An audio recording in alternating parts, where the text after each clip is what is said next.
Hello everyone, hope you're doing well. Today on the update new power dev server, we're having a look at the Leopard 1A5. Now the Leopard 1A5 is going to be coming to two tech trees. It's going to be coming to the German tech tree first, which you can see right here, and it's also coming to the Italian tech tree as well. They have slightly different camouflages and one key difference. So the Leopard 1A5 for the Italians gets access to an LWS LR at rank 2. So this is a laser warning system and a laser rangefinder. When it comes to the German one, which is at the same BR, it only gets access to a laser rangefinder, no LWR or no LWS, and it is at rank 4. So it's going to be slightly harder to research the Leopard 1A5 for Germany in my opinion, but the change is negligible at the BR of 9.0. So that's just something to take into account. See this review as looking at the German one and also looking at the Italian one as well.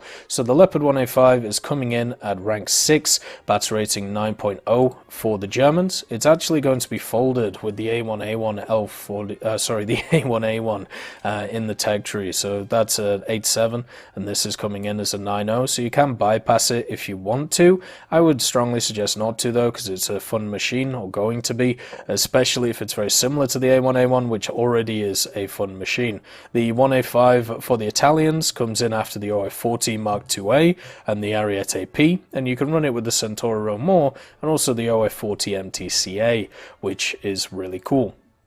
So the Leopard 1A5 is very similar to the A1A1, but with a few slight key differences. The armor profile is very slightly different, not going to make a big difference in the game, but basically it has an upper glacis of 70mm, lower of 50, then it also has this 10mm of track on it. Looking at the turret, you have this little gun shield of 35mm, which behind it has access to 65mm and then 45 around that, with a little bit more armor around that place. Then you have these 20mm thick plates on the side of the turret, with the turret itself being about 40mm behind that. So we're not talking about a ridiculous amount of armor, we're just talking about an amount of armor which is slightly different to the A1A1. Probably won't make too much of a difference, apart from there are some weird wonky angles in some of these pieces of armor, so maybe you'll get some very odd ricochets when it comes to the turret of this vehicle.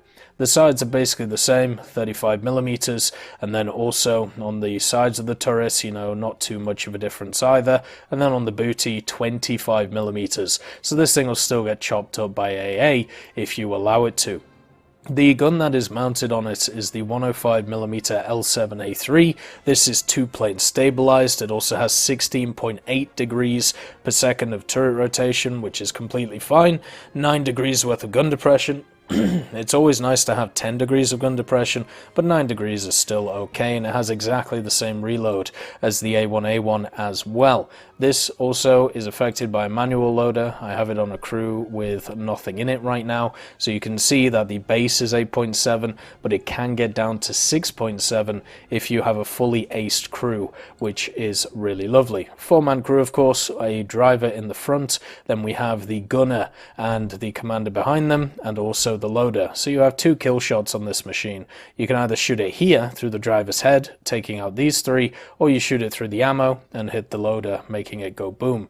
The first stage ammo stowage is 14 pieces, which is pretty nice, and that means that, if you are doing it properly, you should never really have issues and have a longer reload than the stated 8.7. Has an 830 horsepower engine behind it as well, because this thing is 42.5 ton. It can motor around when it wants to, and when we look at the modifications, it does get access to some really nice things. So first of all, DM23 as a rank 1 modification. So it does start off with Heat FS 400mm of pen, also 346, 200 respectively. Not the greatest, but as I said, the rank 1 mod of the DM23, it won't be too hard to get for the vehicle.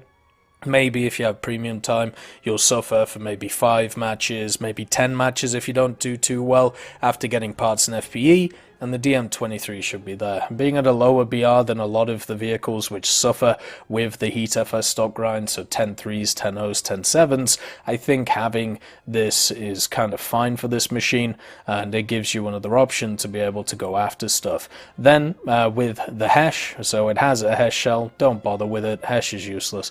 APFS DS, DM23 for rank 1, so 337, 284, 195 respectively, and then it gets DM33 at rank 4, so 408, 344, 236 millimeters at 1455 meters per second.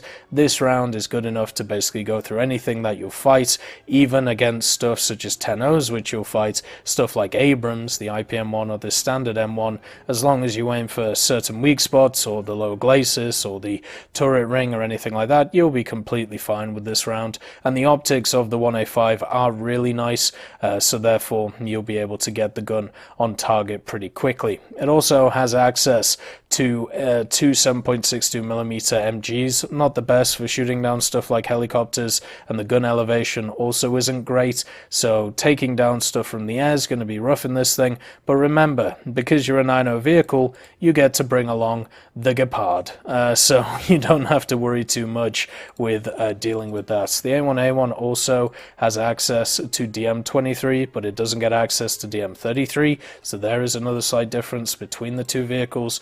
But yeah, if you get donked on by a heli, get in a Gepard, bang, bang, bang, sorted. So you don't have to worry too much. Another thing about the modifications, it does get access to thermals.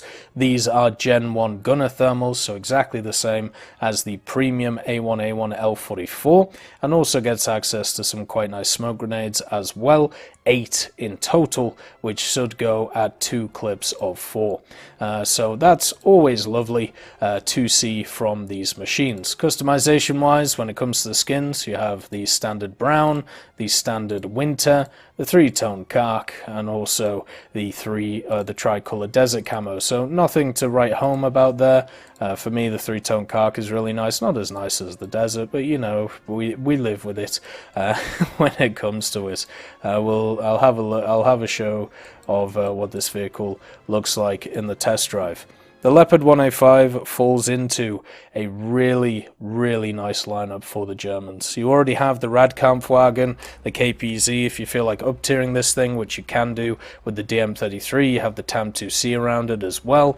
You have also access to other stuff such as the Gepard and also the Raketens. And even the G91R3 as well. So the Leopard 1A5 comes in as just another little crown on top of an already crazy lineup, and to see it be put in 2 trees at the same time is really nice as well. It bolsters Italy way more than it bolsters Germany.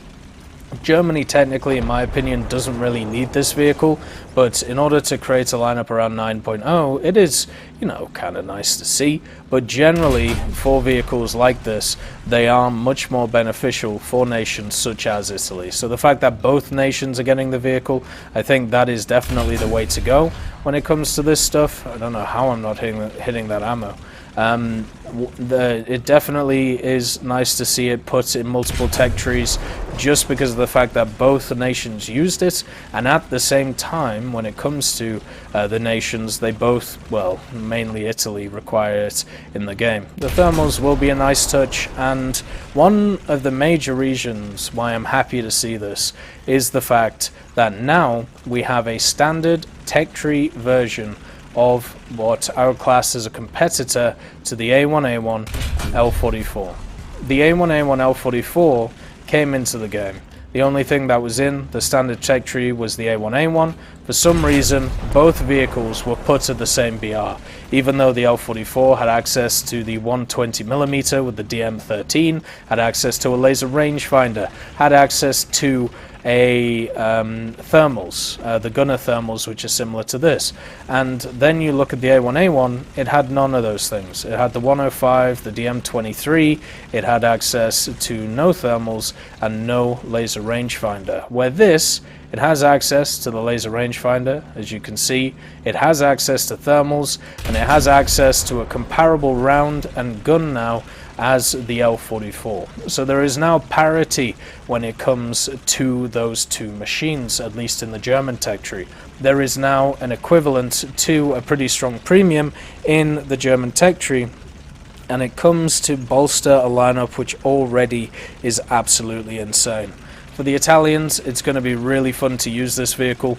Instead of having to up-tier the OF40 Mark II, now I'm going to be able to run a thermaled Leopard. And I would say one of my favorite grinding experiences when it's come to this game was going through the A1A1. The A1A1 was such a fun vehicle to play.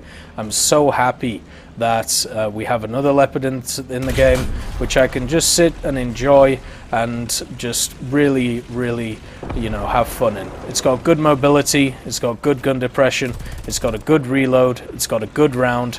There are no real downsides to this machine, apart from, I suppose, the MGs, so it can't really defend itself against aircraft. Everything else is looking very shiny on it, and I'm so pleased it's finally in the game. I hope you all have a wonderful day, and I'll see you next time. I'd just like to thank Trigger Hippie, Universe, Conte Baraka, Elove Goat, Eugens Terry, Ambrosius McClellan, Daniel Stanton, Martinez, B. Young, Hans, and Samuel Slick for supporting the channel.